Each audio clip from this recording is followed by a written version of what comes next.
Rode microphones are the official microphones of Be Terrific. Find out more at rodemic.com.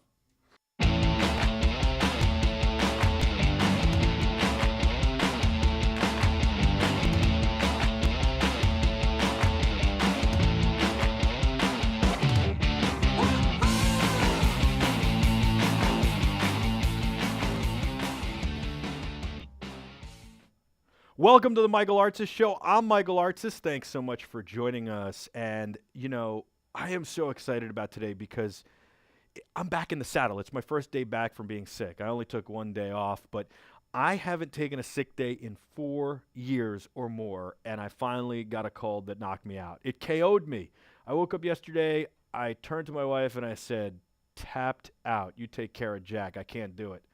And literally, I didn't get out of bed all day. Horrible feeling. Very helpless feeling, but hey, I'm back in the saddle, and I'm here, not feeling 100%, but I'm glad I'm back. And quite honestly, I think I really decided that it was time to forfeit a battle to win the war yesterday. And so I took the advice with the snow and everything in the New York area that I would stay at home, kind of recover and whatever. So everybody's given me their ailments or their their ways to get better, right? Their sick ailments, right? So so far, the only one I've done other than Dayquil, I'm hopped up on Dayquil. Maybe that's why. So Fitbit, hold on, I'm all over the place right now, but Fitbit sent me the Surge and the Charge HR to review, and I'm really excited about that. So here's the Charge HR, and I've already got the Surge on. And I'll explain the differences later, and we'll talk all about them.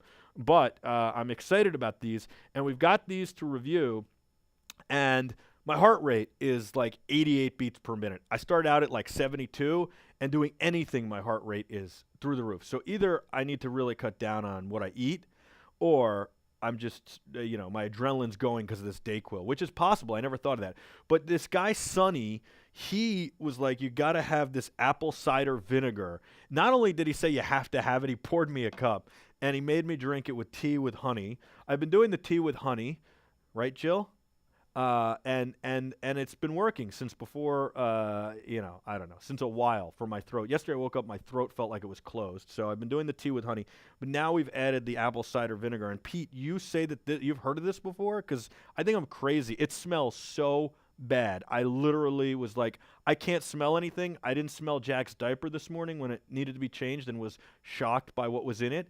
And now I'm like drinking. I could smell this. I can smell this. Pete, you've heard of this stuff before?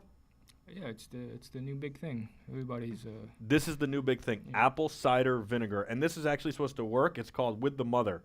I don't know what that means. I think it means like your mother prescribed this. I did not have soup. Got a lot of recommendations for soup. Didn't have that. I actually didn't really eat yesterday at all. Ate very little. Had a grilled cheese sandwich. That was interesting. And a vegan corn dog. That was also interesting. And honestly, if you didn't tell me it was vegan, I would have thought I had a corn dog. I don't know if it was because I was sick or what, but that's what I had. It was there, and I had it, and it was interesting. It tasted like a corn dog. What are you going to do? So I'm feeling better, and I know all you guys get sick over the winter and feel bad, and it's awful, and you all, like me, a lot of you, truck through work and do what you have to do. So I'm curious to know what you guys do. I usually do Dayquil, NyQuil. I do kind of sprinkle in Tylenol. I did take some Tylenol yesterday.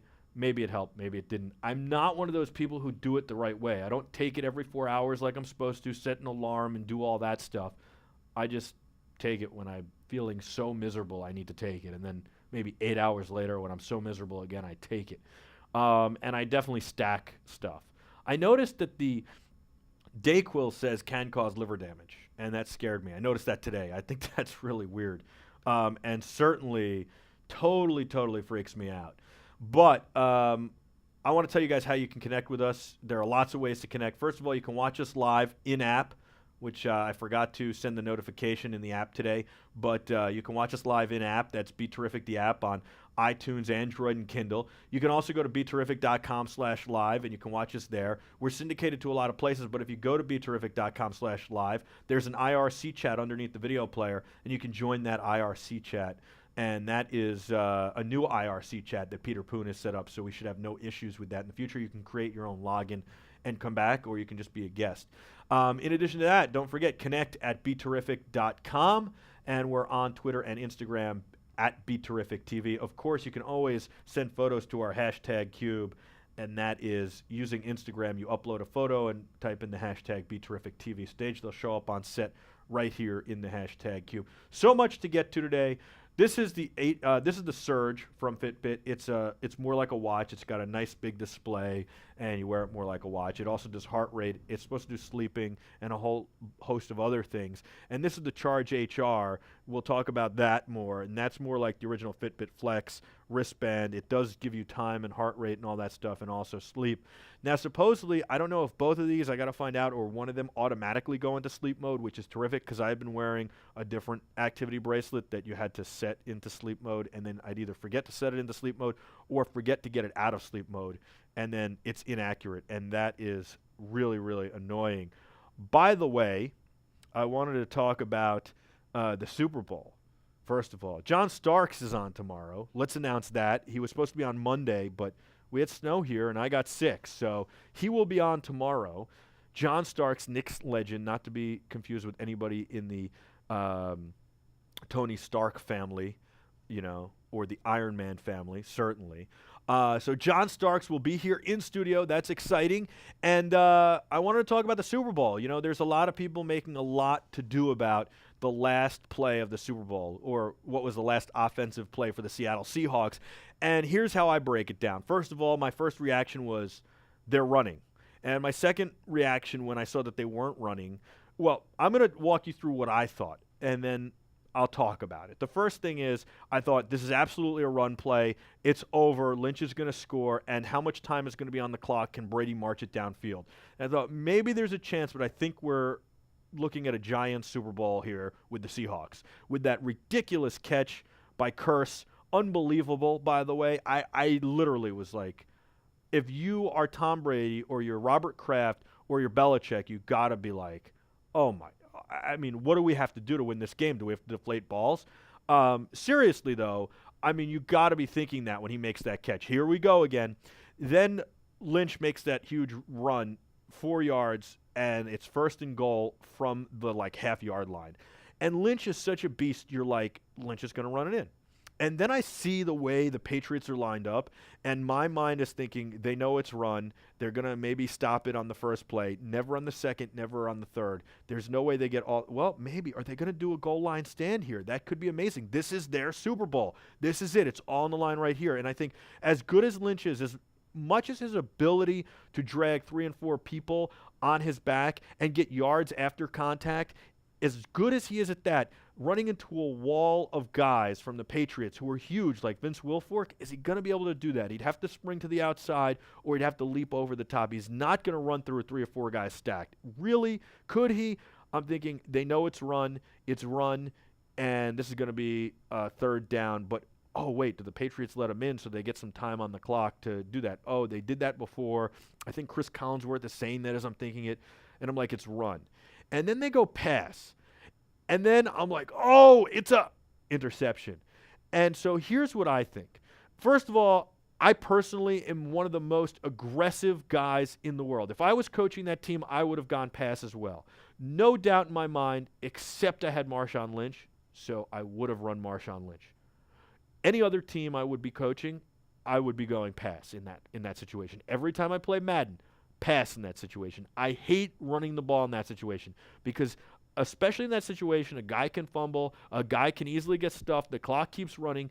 There are too many things in my mind. I don't want to live and die on my run game, except for when you have Marshawn Lynch. Then you have to live and die by your run game. I believe you have to live and die by your best player, and I think that the Seahawks' best player, specifically on offense, is Marshawn Lynch.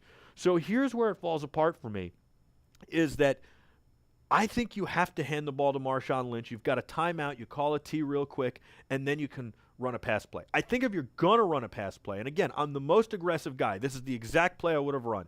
I would have taken Wilson. I would have run him on a bootleg, and I would have given him the opportunity to look at 2 or 3 different looks and pass the ball. And if he didn't like any of those options, he could have run the ball in. And if he can't run the ball in because he doesn't think he can get in, and by the way, Russell is pretty big, and he's pretty brawny, and he's pretty tough on that run, and he's only got to go about a half a yard, maybe 5 yards by the time he rolls out. I would have rolled him out. I would have let him find an open receiver, run it in, or throw it away. And there he's got time to let the play develop. But what they do instead is they do that slant. And I don't blame Russell, and I don't blame Pete Carroll. You know what? You play the game. It's all about strategy. I think you do the best you can at the moment. He tried to outfox the fox, and he didn't do it, okay? Look, Pete Carroll's the reason they were there. So are the players.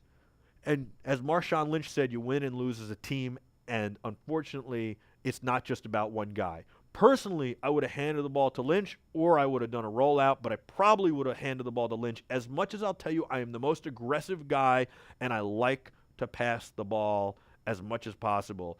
Not because of the interception, not because there could be a possible interception. I just would have given Lynch the ball. I think he's the most probability, especially the way he was running. And I definitely, if I was going to pass, would have rolled Wilson out. So I think it was the wrong call, but I applaud the fact that he was aggressive. And look, it worked so many times in the past for them, including at the end of the first half, which I called. I was watching the game, and I said, this has got to be the play. You don't settle for a field goal here. You're in the Super Bowl, and you're playing against the Patriots. I think what was interesting was that the Patriots were able to win this game against the best defense without a freaking deep threat. And they really didn't have a deep threat all night. They didn't even throw a real deep pass all night. So I think that was interesting. I think the deepest passes were to Gronkowski all night. And I think that Gronkowski made a huge difference in the game as well. And on the other side, I don't know. I probably would have gone to Matthews. I know the plays are all scripted at this point, but you got to think Matthews has been so hot in the game. The other thing is the receiver Lockett should have been tough on the ball, and I feel like that if he was tough on the ball, it wouldn't have mattered. It would have been a touchdown. He had his hands on the ball, and he basically let Butler take it away from him. Malcolm Butler. Malcolm just wanted it more. It's that eye of the tiger thing. You got to be tough on the ball. That's the first thing you learn. And if you watch the replay over and over again, he wasn't tough on that ball at all. It almost is like he thought he was wide open, and he had no consciousness that somebody else might be on him. It was unbelievable. I really am surprised by that. Poon, what was your assessment of the game? We haven't even talked about it. I think they should have ran the option for the first play. If you're gonna throw it, I think they should have just done the fade to the corner, so there's no chance of interception. But you wouldn't have rolled it. You wouldn't have rolled them out, or would you have rolled them out and done a fade? I mean, they had the whole other side of the end zone, right? They were on the left hash. They could have rolled them out to the right. Yeah, they should have rolled them out and done an option. Yeah. I think that might have been a better play. Do you think that this was the worst play call? I mean, people are calling it the worst play call ever. I don't really agree with that. I think that he should have gone to Marshawn Lynch, but I don't think it's the worst play call ever. They should have ran it. Is it the worst play call ever? Here's the thing. It's pretty bad. Here's the thing, though. If Lockett catches the ball, right, we're not talking about this. If he's tough on the ball, like a Jerry Rice would have caught that ball, and I'm not saying Lockett's a Jerry Rice by any stretch of the imagination. Rob Gronkowski would have caught that ball. If he's tough on the ball and catches that ball, and maybe it's more of a tight end pass, to be honest with you, but if he's tough on that ball and catches the ball, Pete Carroll's a genius. We're talking about how much of a genius he is, and that's why I think of like that crux between the agony of defeat and the spoils of victory. Because right there, they're at the crossroads. And if he catches that, he's a genius. He's an evil genius. And if he doesn't catch it, then it's the worst play call ever in the history of the Super Bowl. I don't know. I think catch it or not, he should have ran it. I agree. I mean, I think he should have. And I told you, I'm the most aggressive guy in the world. I would have run it on that play. And if I didn't, it definitely would have been a rollout. It gives you options. Gives you the most amount of options. But I was sitting there like, I can't believe they didn't give it to Lynch.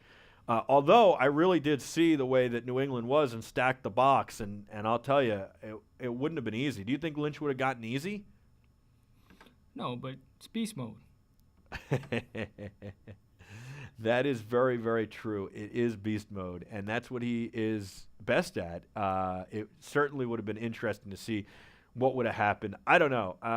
They did stop Lynch on a couple of occasions throughout the game on short yardage, so it would have been very interesting to see. But he seemed like every time he got the ball, he just carried everybody and got yards after contact after, over and over again. It's just unbelievable, this guy, Marshawn Lynch. What about the catch, the previous play? Well, I said that. Yeah. I mean, did you see the guy jumping over him? Yeah, he should have kicked it away or something. Yeah. Don't you think? I guess it's going so fast. Like, you don't think he was gonna catch it. Well, but from playing sports, when you're in that situation, it's in slow-mo in your head. Not everybody else's, but in your head. But, look, you don't know how he could have reacted or whatever. I certainly don't blame him for that. That was just an unbelievable catch. I mean, unreal that he caught that ball. I don't even know.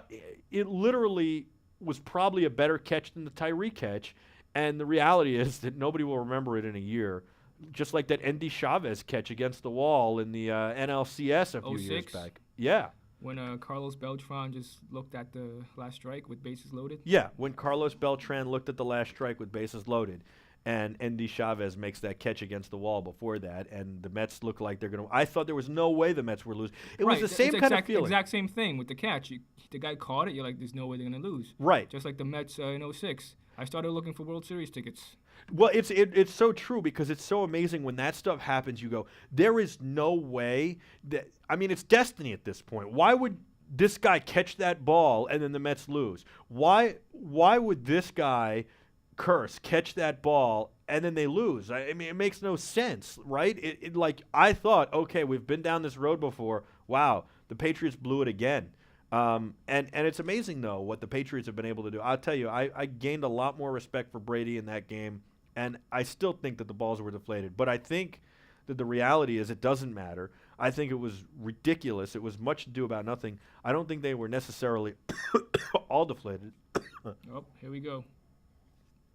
But I think that a lot of oh, you better drink that apple cider vinegar. I better be.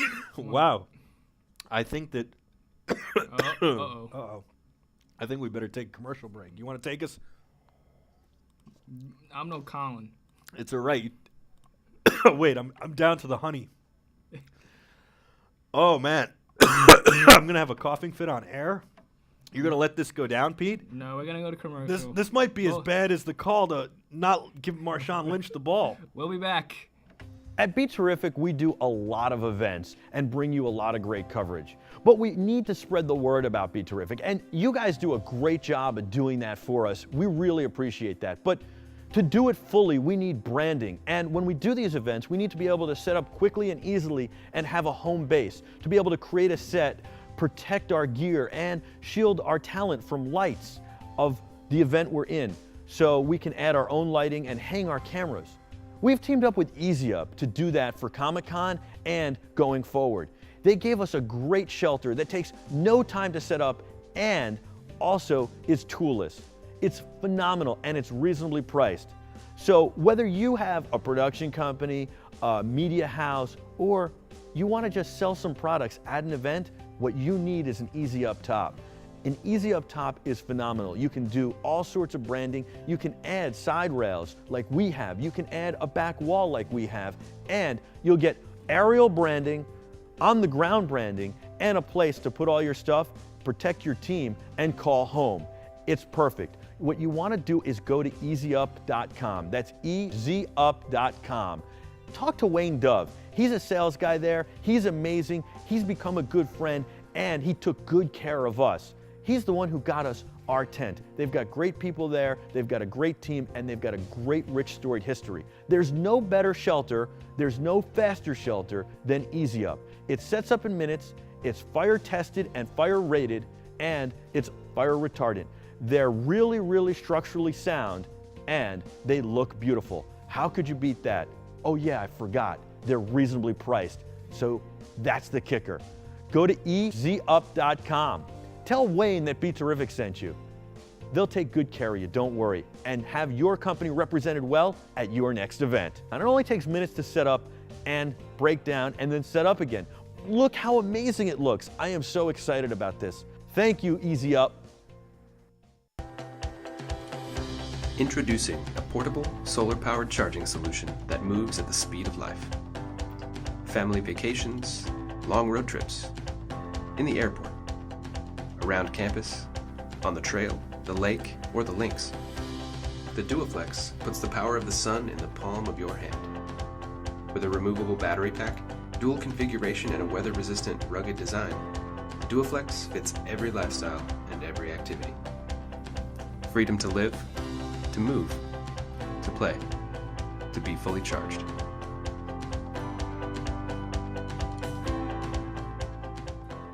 You know, I'm a gearhead and a tech nut, just like you are, and I love DSLR photography and video.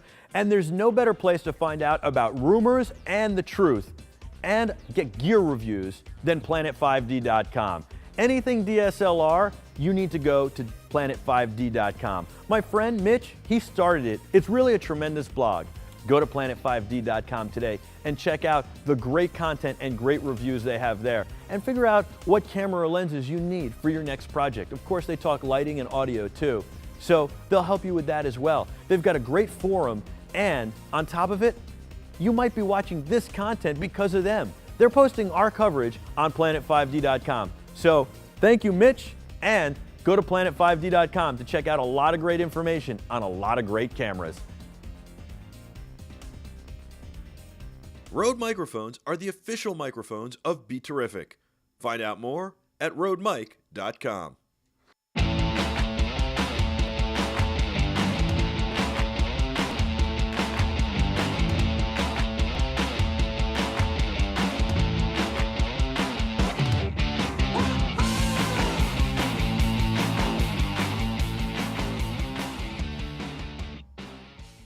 Welcome back to the Michael Artsis Show. I'm Michael Artsis. Thanks so much for joining us. I'm so sorry about that coughing fit. I am definitely still healing here.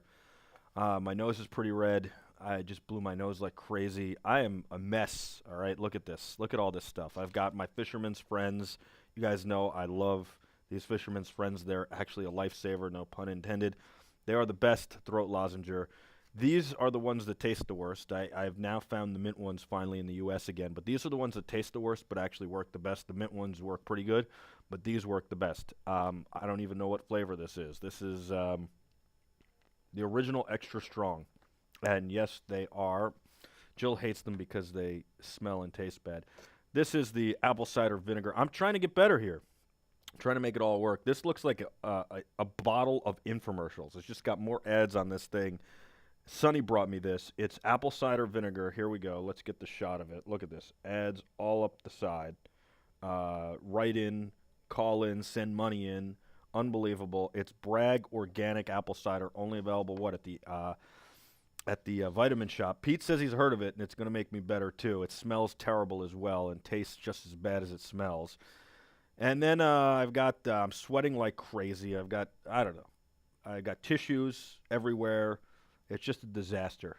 And then I've got the Fitbit HR Charge, which I'm going to be doing a review on, and the Surge right here. So far, I've walked one floor today, upstairs, and I'm at 106, my heart rate. That's great.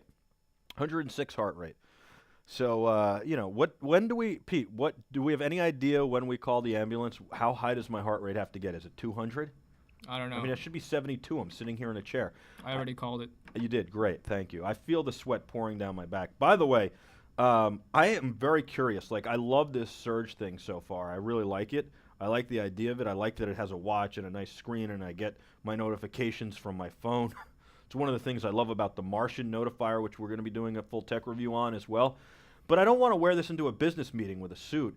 So I was wondering, and I'm going to figure this out for you guys too, is will you be able to trade them off? Like, could I, when I want to wear a suit, wear the HR Charge, and when I'm, just doing regular activities, wear the Surge? It'll be interesting. The HR Charge is a little bit more like the original Flex bracelet, but it does have an on-screen display that gives you heart rate, time, all sorts of other stuff, which is cool. So I'm really excited about both of these products, and both work with the scale, which I don't have, but I probably should not pick up. I don't really want to know how much I weigh. Anyway, we were talking about the Super Bowl and that catch, that circus catch by Curse. And I'm just so surprised that he makes that catch and they don't win. I mean, right there you think it's over. And you saw Brady's reaction. He was like, here we go again. But I like that both teams never gave up and never quit. And I actually thought it was a great Super Bowl, and I think that's part of the reason why the ratings were the best ever. Uh-oh, here we go. I know. You know what? Pete, take over for a sec so I can blow my nose. Kill my mic, though. What did you think of the ratings? What did you think of of the game as a whole? I thought it was exciting. It was very exciting. One of the best Super Bowls I've seen in the last couple of years. And you know what? The Giants are the only ones that beat the Patriots. The Giants are the only team that put a black mark on the Patriots. So true. That's what I said leading up to it. I kind of wanted the Seahawks to win because of that comeback, and because I can't stand the Patriots. On the other hand, I kind of wanted the Patriots to lose because I kind of wanted the Patriots to lose because I can't stand them. On the other hand, I really respect what Belichick and Brady and Robert Kraft have done. And I thought, you know what? Here is a great opportunity for them to win, cement the legacy that they really deserve because they've been such a great, consistent team and such a dynasty. And at the same time, have the only black mark on their record be the Giants, the 2 Giants wins in the Super Bowl. And since I'm a Giants fan, I thought, well, that would be great, wouldn't it? So I was really rooting for the Pats to win so that the Giants would be the only team to knock them off twice and be their black mark. And I kind of feel that you and I have talked about this before, Pete, off air, that Brady and Montana should be in the same category. And I think that it really shows that Peyton's an amazing quarterback. Brady has that intangible. Brady's done it with a bunch of no-names over and over and over again. I think Brady you could make the argument he's the best quarterback ever, certainly top 3, and certainly he rivals Montana. And I think it's interesting that they're both in the same, mentioned in the same sentence. I love that before the game, my mother-in-law was like, he's never going to get the 3 touchdowns he needs to pass Montana for most ever in the Super Bowl history. And, of course, he does. Now, he did play more Super Bowls than Montana, so that's something that's interesting as well. But, I think that they got what they deserve, and they deserve to win. And I think it's nice that the Giants are the only team that put a black mark on their record. At least this Belichick, Brady, Kraft era, because before that we know Parcells and Drew Bledsoe lost in the Super Bowl. Hey, by the way, the interesting thing about to Green Bay, by the way, that's the Brett Favre Super Bowl, his only victory. But the interesting thing about Bledsoe is I watched something last night on Bledsoe about how Bledsoe he took it well. I remember him taking it pretty well, being replaced by Brady. Publicly, he took it very well. I think today, in the world of Twitter and everything, he wouldn't have taken it so well. He talked about in this piece how he didn't think it was fair, how he didn't think it was right, and he went to Belichick and said so much because you don't get, you're the veteran, you were drafted number 1 overall, and you don't get replaced by a 6th-round draft pick because you were injured. And I didn't realize, I always thought Bledsoe had a concussion. Did you know that Bledsoe had an artery in his chest rupture, and that's why he was knocked out of that game and out for a lot of the season? No, I had no idea. Yeah, I always thought it was a concussion. Bledsoe was a great quarterback, too. He was really great. And I think at one point I was hoping he was going to come to the Jets instead of the Bills because I thought the Jets maybe could have made a push with him. I saw Digital Phil said, what's up? What's up, Digital Phil? What's up, all of you geeks in the Geek Beat chat room and in the, Be Terrific chat room, both IRCs? How you guys doing? So many guys we've been talking to the last few days. You guys are awesome. I love all you guys. Brian and CJ and Janny and, of course, Paul Dixon, all you guys. Addy, you're all awesome. What were you saying, Pete? You wanted Bledsoe to be on the Jets? Yeah, I did. Well, I'm a New York fan, so I love the Giants, but I wanted the Jets to do well. I like to see them do well, and I thought Bledsoe would have been a good fit on those Jets teams. Bledsoe was great. Yeah. I thought it was great. He really was. All right, I want to show you something awesome. Can I show you something awesome? This is amazing. This was sent to us. I got this Friday. I haven't even thanked the guy yet. That's how sick I've been all weekend. This arrived Friday. This is a backpack from Equilibrium Backpacks. This is from our boy Morris. And I'm going to give you the website in a second. Basically, this is a skin. You can customize your own skins for your backpack. So, it's got all these pockets. It's a great organizer, especially inside when I find the zipper. Here it is. And it's got this skin that you can pop off. So if we want to put another Be Terrific one on, I think he's going to send us a few more. we can do that. And you can have more storage right here and in the lid. I'm screwing up this camera shot, so I'll help you out, Pete. You got all this storage right here in the skin, in the backside of the skin, and there's the skin, and it's a nice, like, waterproof material. And this is a serious backpack. This is no joke. I got to switch my stuff over to this today. So you've got inside, you've got all this room, and as you can see, like, all these pockets and stuff, and all this comes out. And then, and he calls this, I think, the OCD organizer. And then you've got a back pouch for a laptop and side pockets that are amazing as well. And everything has these, like, army, I don't even know what they call them, but they're ready for carabiners everywhere. But I'm just impressed. He sent us this. He made this up. Check this out, you know? How awesome is that, Pete? It's great. And I think he's got a couple more designs to send us, too. I'm really excited. Well, Look at this back. I need one. You do need one. Look at this back. Look how padded this is. So much padding in here. And it's all, like, all modular. You can take this whole thing apart and do so much with it. Isn't that awesome? That's that just great. came on Friday. You do need one. I think you definitely need one. It's really awesome. Let me give out the site, by the way. The site is, because it's EQUnit.com. EQUnit.com. Can you zoom in on that? You can see you can buy different skins. You can buy pre-made skins, or you can buy, make your own, send in your own design. And it's EQUnit.com. EQUnit.com. MIT? N-I-T. N as in Nancy. Check it out. EQUnit. Mm-hmm. EQUnit. There we go. All right. I think we have a video to show you guys on rock, paper, photo. Is that correct, or is it on the guys that make the paper they use? Which one is it, Pete? I think it's the rock, paper, photo. Rock, paper, photo. Check this story out. We'll be back right after this story. Check it out. You're going to love it. Promise.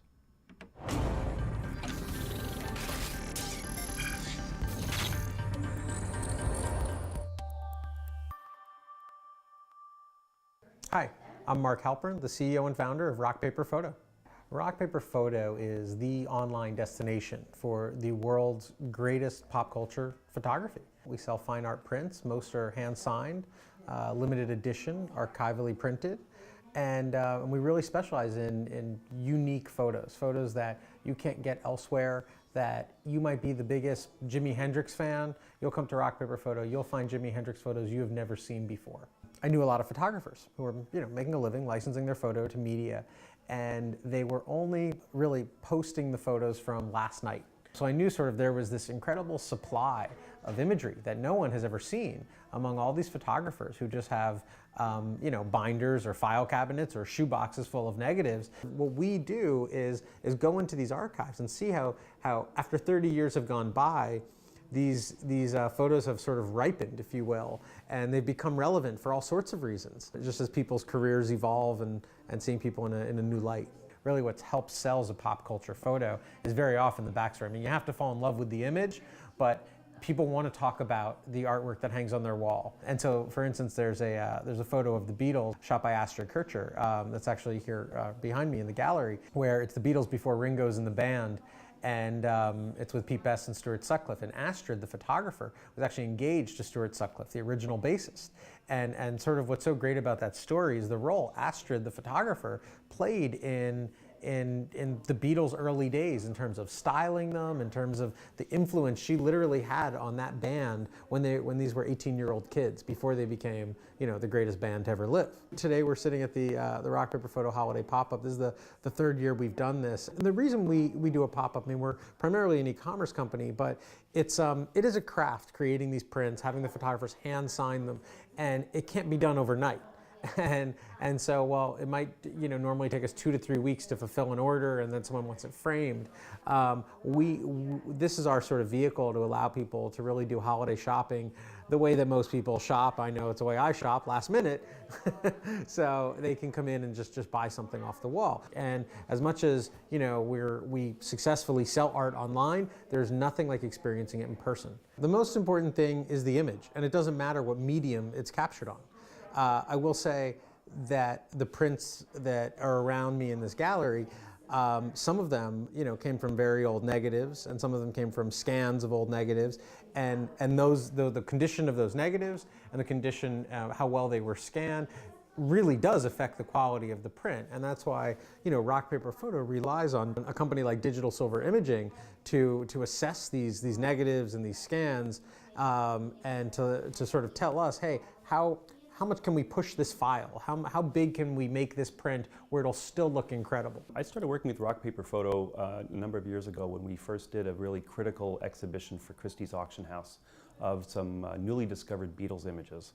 And I met Mark Halpern at that event, and we started discussing what he was envisioning for rock paper photo, of being really a very classy and respectable place to buy fine art photographic prints of rock and roll photography. And what we were doing really fit into their kind of clientele.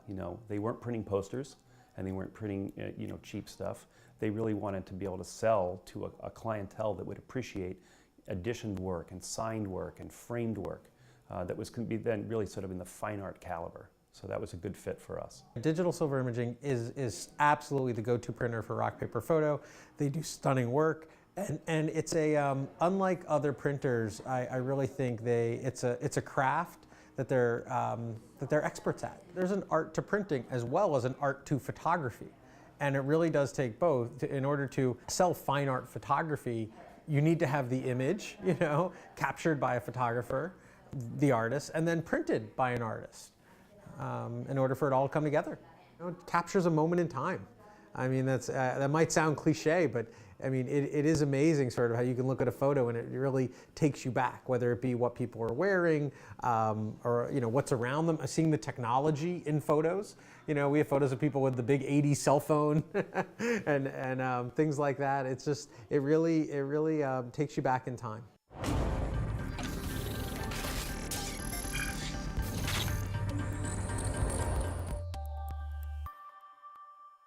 Rode microphones are the official microphones of Be Terrific.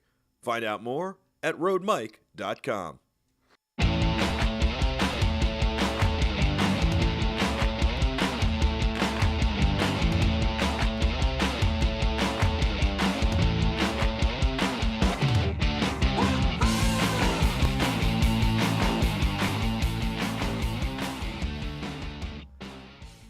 Welcome back to the Michael Artsis Show. I'm Michael Artsis. Just in case you're catching up or keeping score at home, I'm actually sick, and I'm trying to truck through this. I'm so sick that I forgot to put my phone on vibrate. How about that? I just had it ring on air. I took my first sick day in probably 4 years yesterday, maybe longer, and I thought, all right, I'll forfeit the battle and win the war, and I'm still sick, clearly.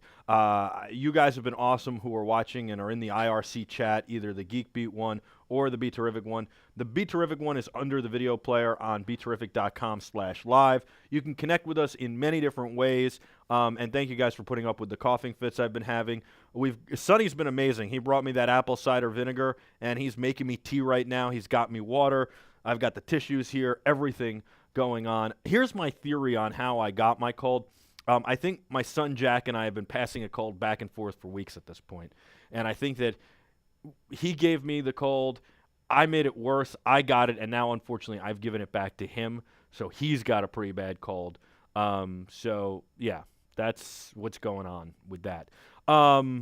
We've got Mitch on the line from Planet 5D. This is Planet Mitch. It is the biggest, best, and baddest DSLR blog in the entire world. I love it. It is the gospel for anything DSLR and filmmaking, and I'm so happy you got a weekly spot on our show here.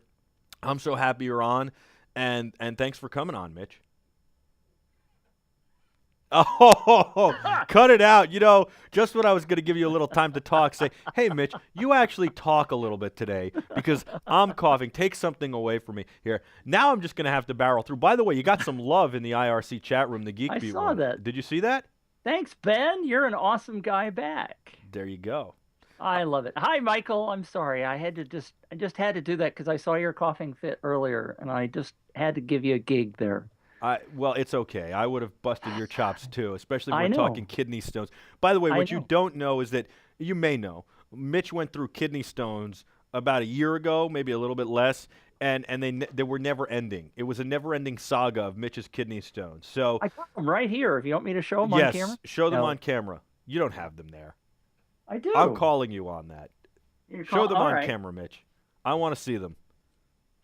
Oh, He has to look. He's going to pull up like 2 pebbles from his driveway. He's going to be like, here they are. There's no way. The doctors aren't giving you the kidney stones to take home. Well, Michael, the doctors pulled some out of me, yes, but I actually fished some of them out of the turlet. No, you didn't. I I'm not did. buying that. Your cat just came out of the litter box, and you've got some pebbles on the floor. All right, Mitch. Let's see these. You got 3 seconds to produce them in a jar. 3, 2. He doesn't have them, folks. Oh, there they are. Oh, there they are. Right. Oh, Let's see. I found them the other day. This is his moon rock. Yeah, let's see it. Well, now I can't get the case open. I have to look at the playback monitor. I'm looking at this, so I'm looking off camera. See, I actually saved them in a little camera case. It's in toilet paper. It has the date on it. Mitch, September 29th, 19. You fished those out of the toilet. I did. Was there blood with them or urine? No, it was just urine. Were you wearing gloves? No, I was not wearing gloves. I did wash my hands. Pete, Pete, I'm never probably shaking his can't hand really again. see that. I'm never shaking his hand again. How did you pass that? You that's a passed kid- that through your. Oh my God, that's so painful.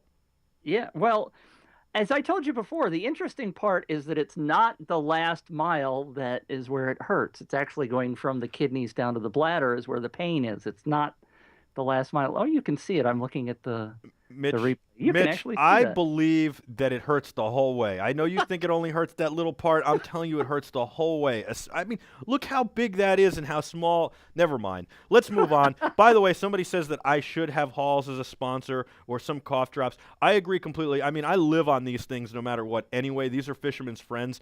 If anybody wants to unthrone them or if Fisherman's Friends wants to be a sponsor, we would welcome them. I love these things. They should be a sponsor. I live on them because when we do all sorts of long broadcasts and stuff, I need to keep my throat in good shape. So I do live on those. And I've never love heard them. of them, so that's Oh, news they're the to best. me.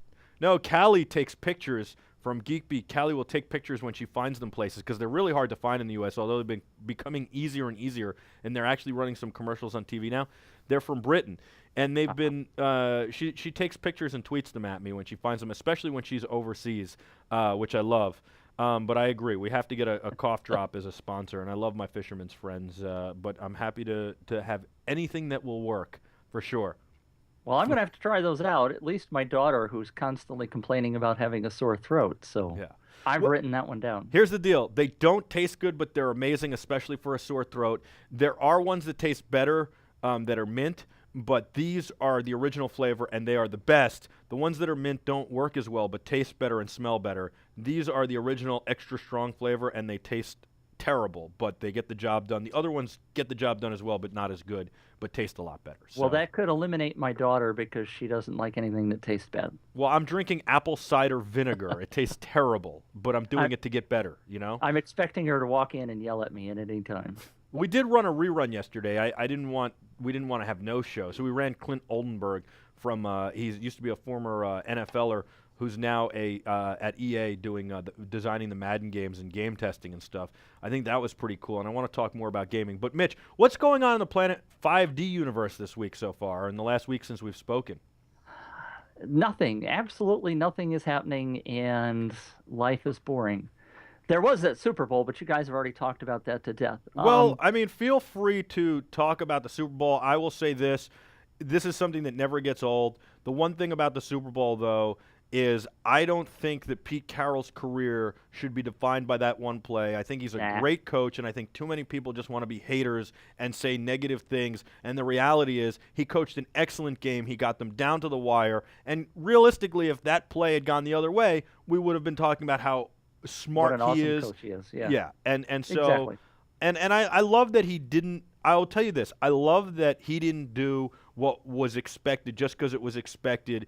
He did what he thought would win them the game. It might not have, but he did what he thought was best.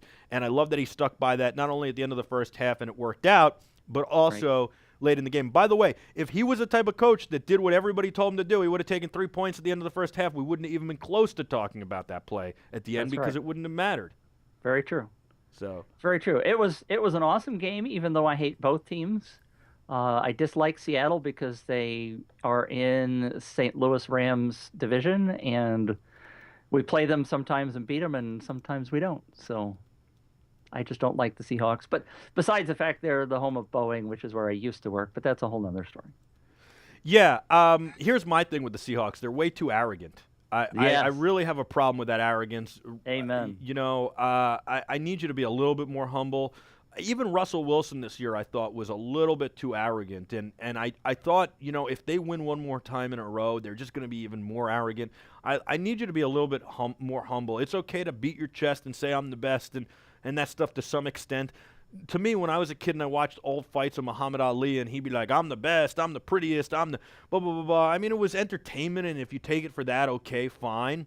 But if he's really believing that, I have a problem with it. And with Ali, I don't think he believed it as much as it was shtick. With Sherman, I think he believes it, and with the Seahawks team. And the more interviews they do, the more I think they believe that. And it's okay. They should believe that they're great, but they're not the best ever. I think I saw an interview beforehand that they said, if we lose, we'll be back to beat you, and it's fine.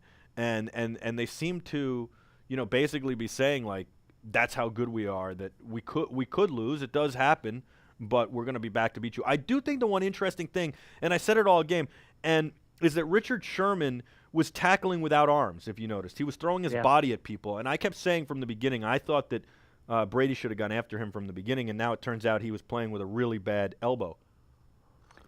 It's surprising that they didn't pick on him more. I was thinking the same thing during the game. Yeah. I would have at least tried early on. Cough, cough.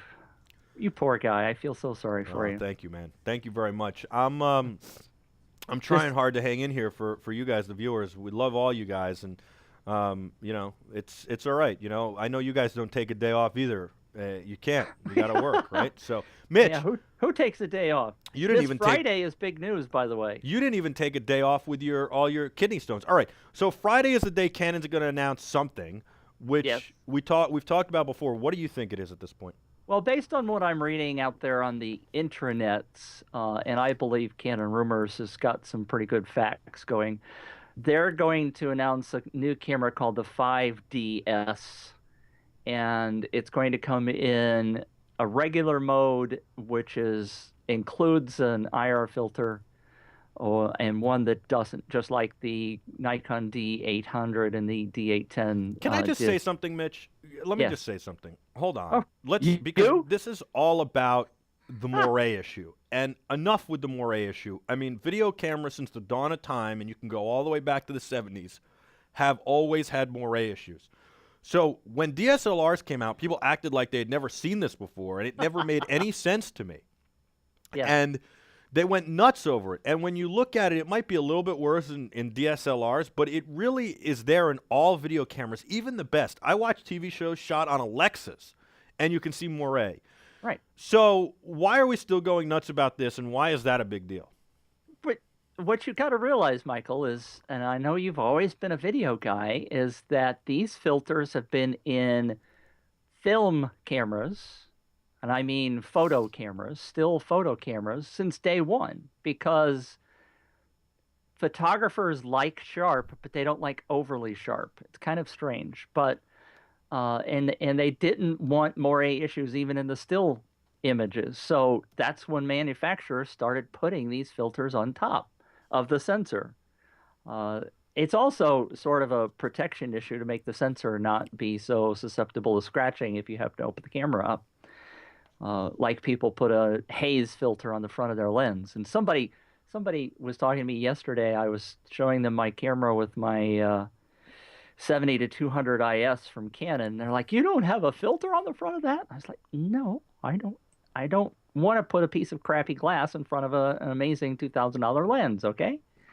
But then you have to be very careful not to scratch it. I always put good filters in front. They cost a couple $100, but they're worth it. I have I treat my cameras like crap, Michael, and I have yet to scratch a lens. I treat Now, them I've dropped them. perfectly, and I've scratched filters, but never a lens. I did once. That's because filters are crappy glass, Michael. The very front lens element on almost every good camera lens is really hard glass. You're not going to scratch those things unless you take a knife to them. Well, I hope you don't do that. But I actually did crack a filter once. I was shooting some Jets footage at practice, and I got too close, and Curtis Martin ran over me, and the filter got cracked. This is a long time ago.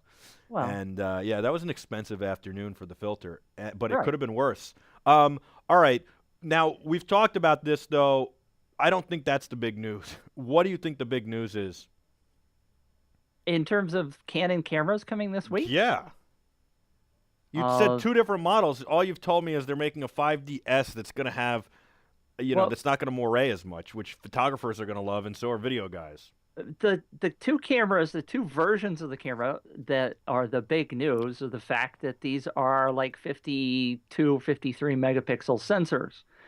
And the whole thing is pointing to the fact that these are probably studio photography cameras. They're not made for video. They do video, but they're not made for video. And one of the telltale signs to me is the fact there's not a headphone jack on the thing. And it does do 30 frames per second. I haven't seen anybody even say that it does 24 frames per second yet. But these are for studio, especially with a lot of light, because they have apparently limited the ISO to 6400 as the top end. This seems so counterintuitive. They're going after such a niche and marginalized market if they go with this camera. You're talking about going after the medium format market, and I just don't really get that, especially when they've had so much success with the video.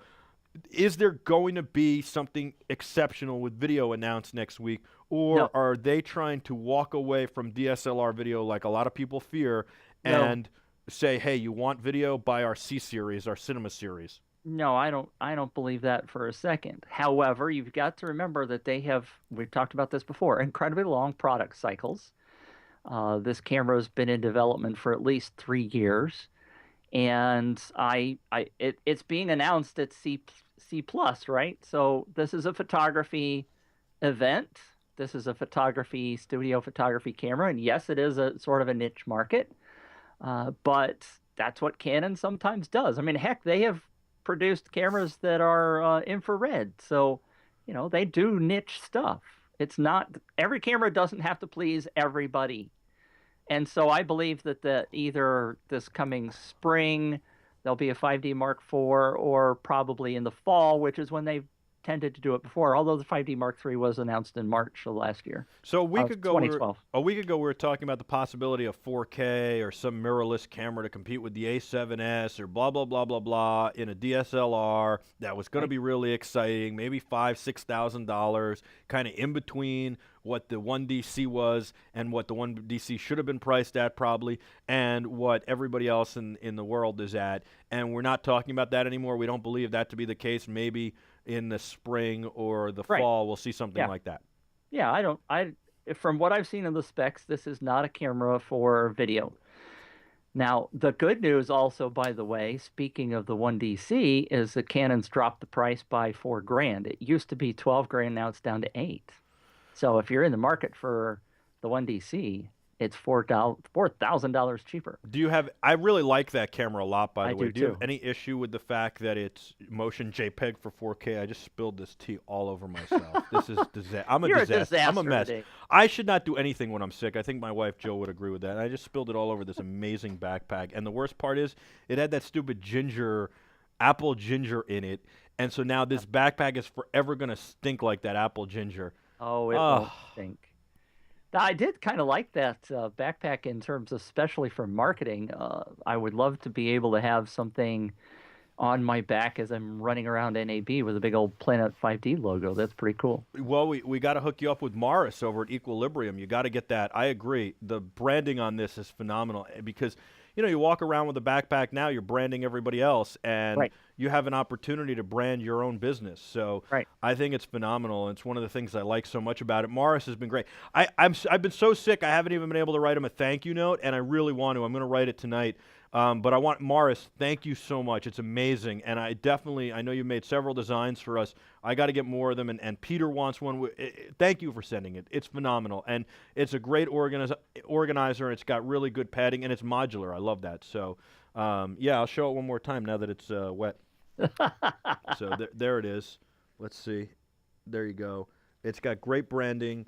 Look at these back straps, how thick they are, how great they are. Really awesome, and it's EQ, let me just check this out again. EQ Unit. Yes, EQUnit.com. There you go. I don't know what the EQ stands for, but I got Equilibrium, the unit I guess, because that's the name of the bag. So it's EQ, Equilibrium Unit, EQUnit.com.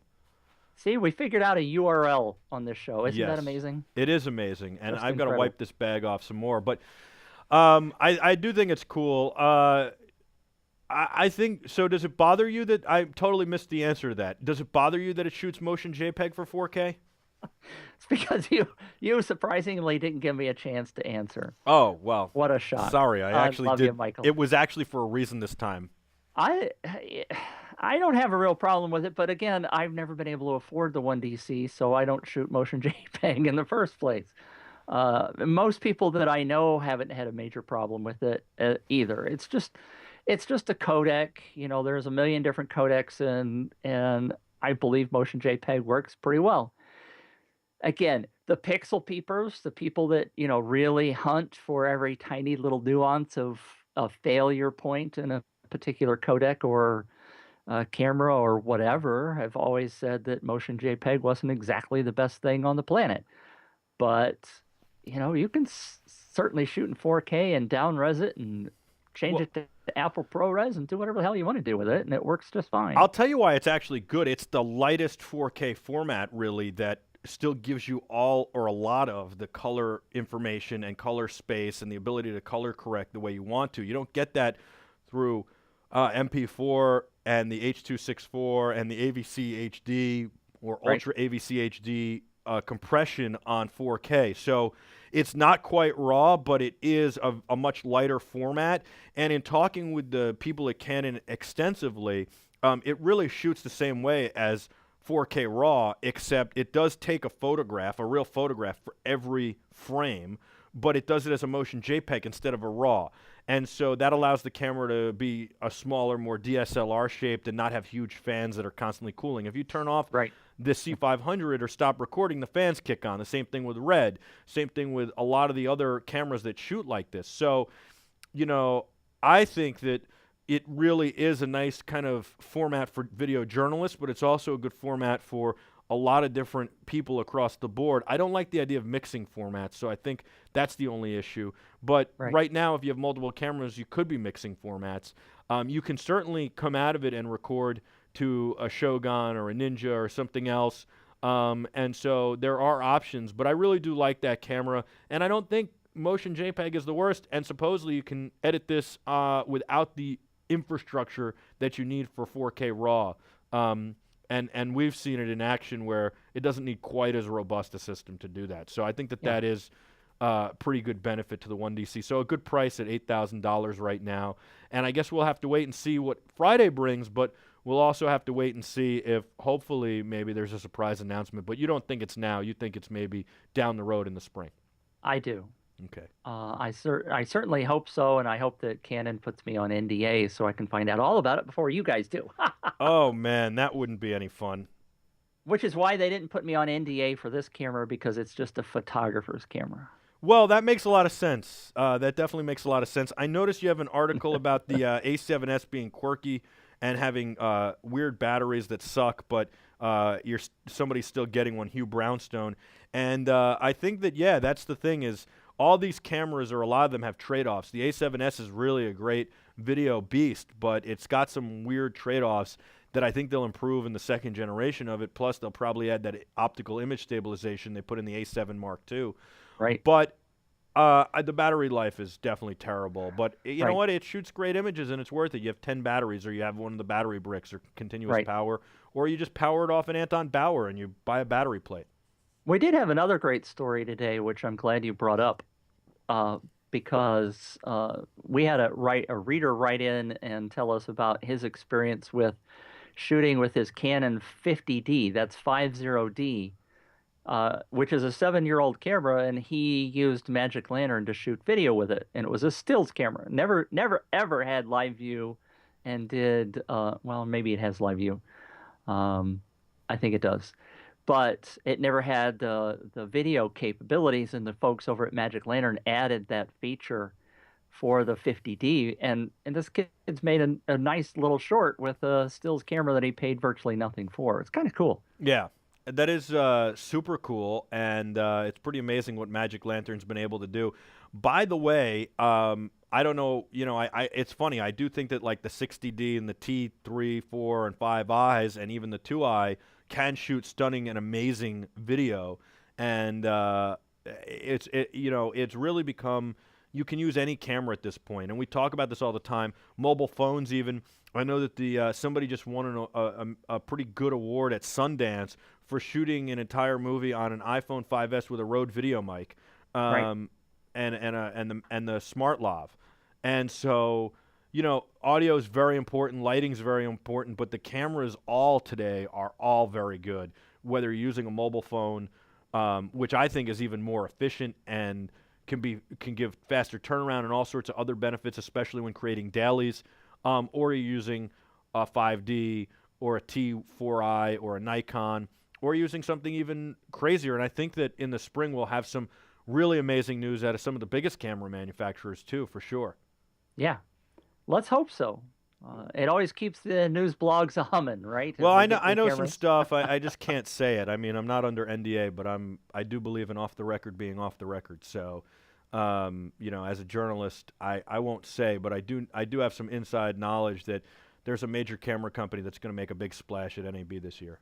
So, I can't wait to find out. and I will say this: it will be 4K. But you and I go back and forth. Does it need to be? I don't look. This guy, you could shoot 4K on your iPhone now. By the way, you can shoot it with other mobile phones. But this guy just won Sundance with, an iPhone and 5S 1080. not shooting 4K. Well, I don't know if you'd say he won Won Sundance, an but award yeah. at Sundance. Sorry, It made a lot of news, that's for sure. and he won an award. He won an award for it. Right. Not the award, not the Right. whole thing. All right, Mitch. Thank you so much for joining us. We love Planet 5D. We love you. Yeah. Thanks.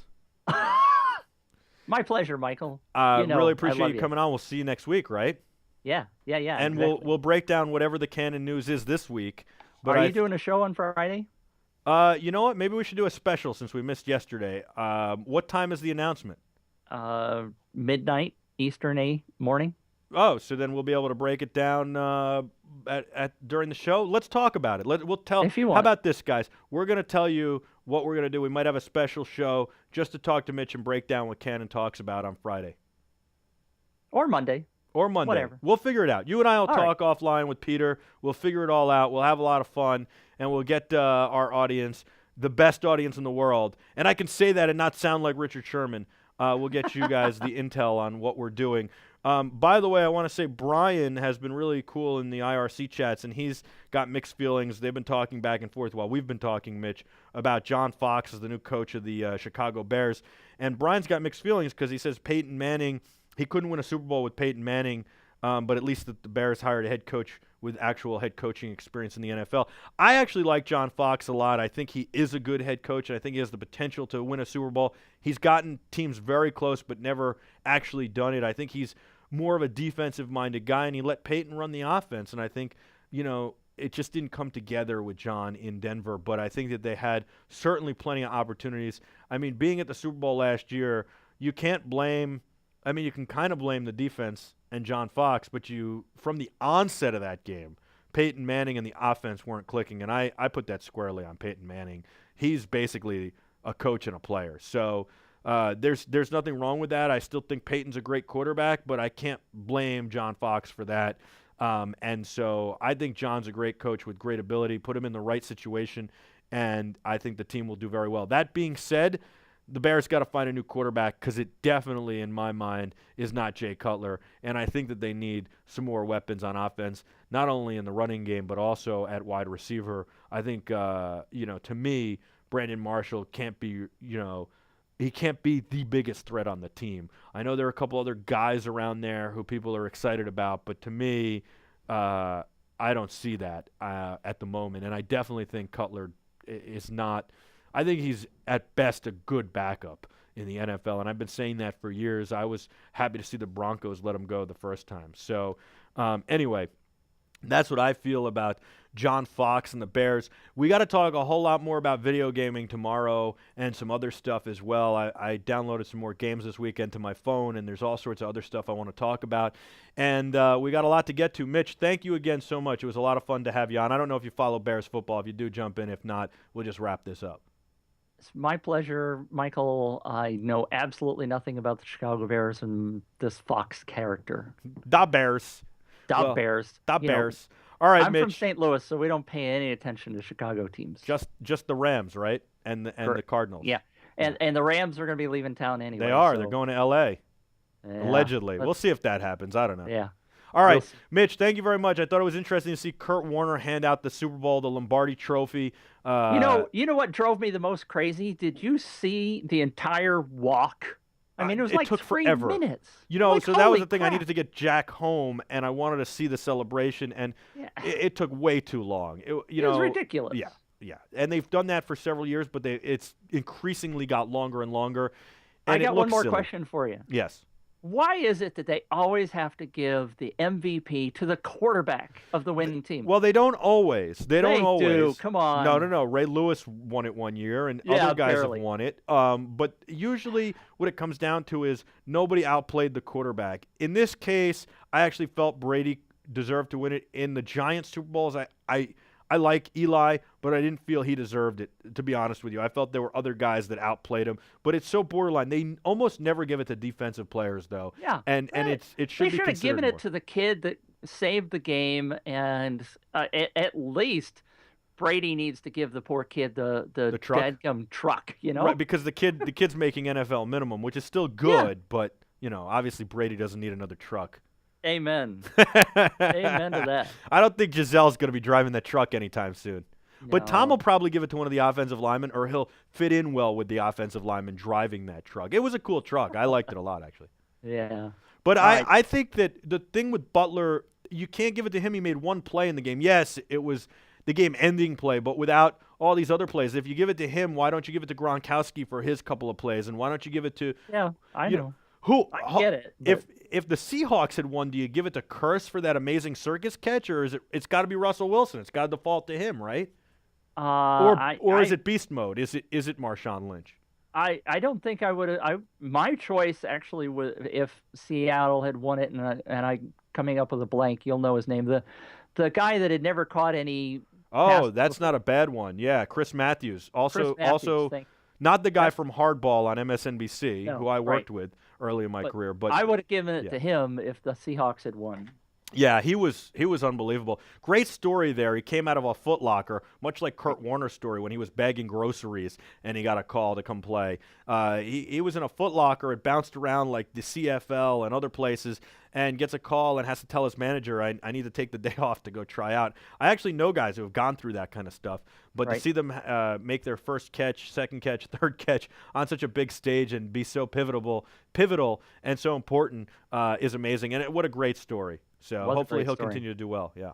Anyway, we've dragged it out, Michael. Yeah. Okay. Before I let you go, you're a video guy. Who was your favorite? What was your favorite commercial?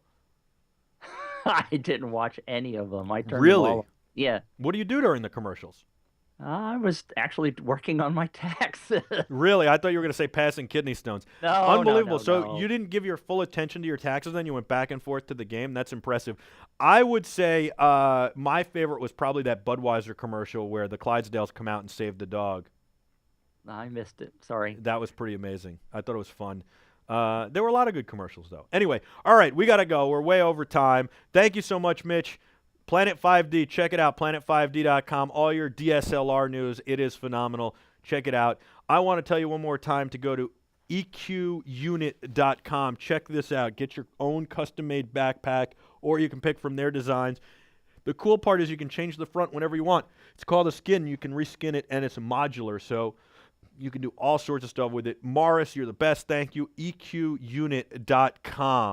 Check it out. I'll have the Surge and, of course, the HR Charge tech reviews coming up soon, as well as the Martian notifier and a whole lot more. We'll see you again tomorrow. John Starks is on. NBA legend John Starks. I'm so excited for this. You guys won't want to miss this. Thank you so much for watching. Thanks so much for bearing with my cold. I don't know. Maybe this ginger juice is working because I don't know. And, I want to thank Sonny. Sonny selflessly went and got me everything I needed during the show, throughout the show. We're talking the cider, we're talking tea, we're talking water, we're talking Fisherman's Friends, we're talking tissues. The guy just volunteered. He basically was a utility player and threw his body at it. So thank you so much, Sonny. You were phenomenal. I really appreciate it. It takes a team effort to do all this stuff, as you guys always know. And Sonny Dave did a phenomenal job here helping me out, just doing whatever it took to get it done. So thank you, Sonny. I really appreciate it. And, of course, the great and amazing Peter Poon, thank you so much for doing it. I'm Michael Artsis. We'll see you again tomorrow. Be terrific.